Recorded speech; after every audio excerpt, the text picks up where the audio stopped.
Rappelons que vous êtes à votre rendez-vous hebdomadaire au cœur des marchés financiers, une émission exceptionnelle consacrée aux marchés financiers. Et dans le cadre de la rubrique décryptage, nous recevons aujourd'hui M. Seydou Ouattara, qui est administrateur général de la société Mentley Partners. Bonjour M. Ouattara. Bonjour Monsieur Lo. Comment allez-vous? Très bien. Alors, ça va, tout va bien. Alors, avec vous, nous allons aborder la thématique suivante, comprendre l'activité de banque d'affaires.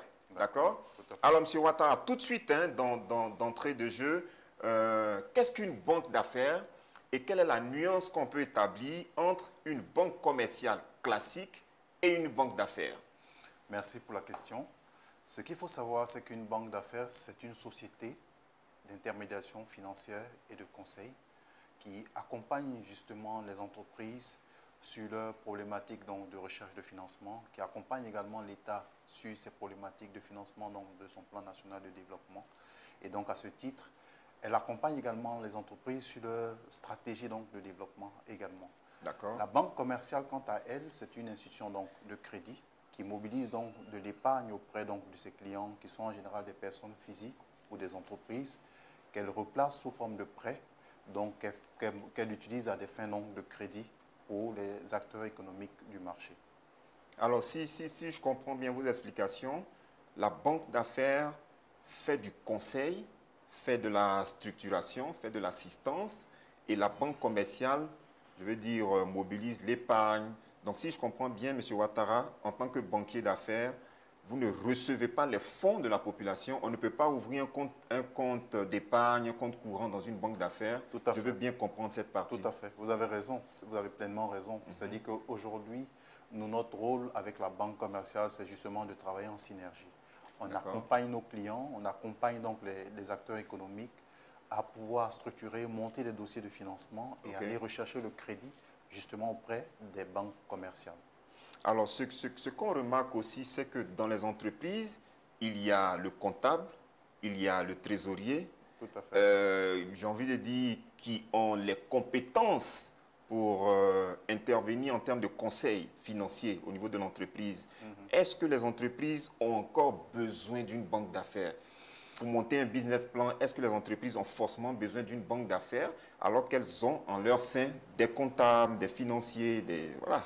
C'est une belle question. C'est vrai que effectivement, les entreprises ont en leur sein donc un département de finances, donc une DAF, qui les accompagne justement sur des problématiques donc de comptabilité, de finances. Mais effectivement, on pourrait dire ou penser effectivement à juste titre que c'est déjà des compétences suffisantes. Mais ce n'est pas le cas, justement. C'est là où la banque d'affaires apporte justement sa couche, donc sa différenciation à travers la stratégie qu'elle apporte, la vision qu'elle apporte, l'accompagnement juridique qu'elle apporte. Donc, en général, notre accompagnement est global. Il intègre à la fois ces aspects, mais il va bien au-delà.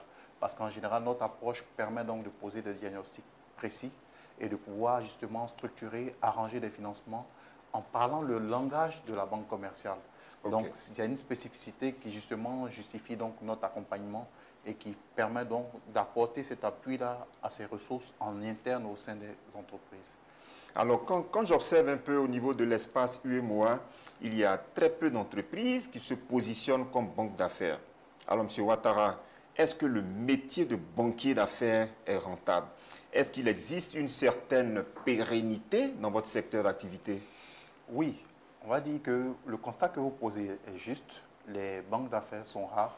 Ça se justifie parce que justement, elles mobilisent en leur sein plusieurs compétences. Donc en stratégie, en finance, en droit, en comptabilité, en gestion. Donc c'est autant d'expertise qu'on ne retrouve pas nécessairement aisément dans toutes les entreprises. Donc cette spécificité fait que c'est un métier effectivement qui est pointu et qui demande des expertises pointues pour réaliser ce type d'activité, ce qui pourrait justifier effectivement le fait qu'on n'ait pas suffisamment de banques d'affaires sur la place. Mais ce que je voudrais dire, pour quand même encore aller dans votre sens, c'est que la banque d'affaires, bien qu'elle existe, c'est un métier qui nourrit son nombre. En ce sens où on a quand même, on va dire, une expertise pointue qui permet donc d'avoir une rémunération qui se justifie par l'expertise pointue justement qu'on délivre à nos différents clients.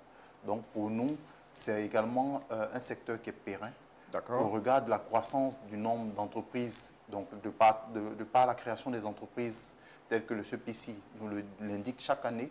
Donc chaque fois qu'on aura des entreprises créées, elles auront toujours des besoins. La banque d'affaires aura un rôle à jouer dans l'accompagnement de ces acteurs économiques-là.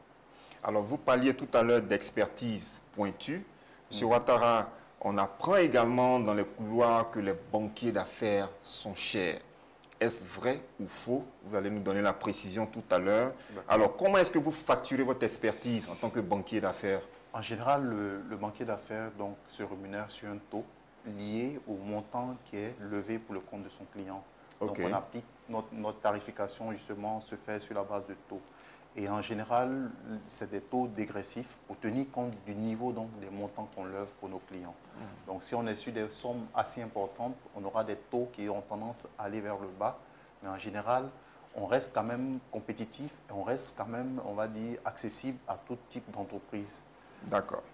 Alors, donc, selon vous, les PME peuvent recourir au service d'une banque d'affaires? Tout à fait, tout à fait. Aujourd'hui, on accompagne aussi bien les PME que les grandes entreprises et même l'État.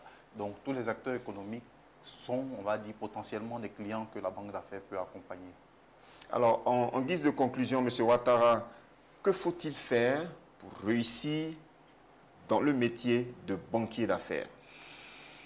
Le métier de banquier d'affaires est un métier très exigeant, en ce sens où, comme je le disais tantôt, il faut pouvoir développer de la pluridisciplinarité, donc pouvoir avoir des connaissances aussi bien en droit, en stratégie, en finance, qu'en comptabilité et même en gestion. Donc, il faut déjà, en tant que banquier d'affaires, se mettre à jour sur son métier.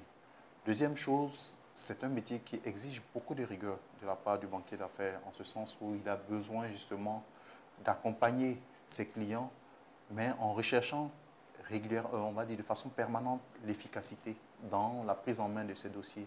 Car en général, nos mandats s'enferment dans des délais précis qui peuvent osciller entre 6 à 1 an. Donc, vous avez l'obligation de résultat sur cette période-là, justement. Donc, il faut être efficace, il faut être rigoureux dans la prise en main des différents dossiers. La troisième chose qu'on pourrait peut-être indiquer, c'est de pouvoir développer un relationnel avec les banques. Parce que les banques sont nos partenaires, c'est les banques qui nous accompagnent sur nos différents dossiers.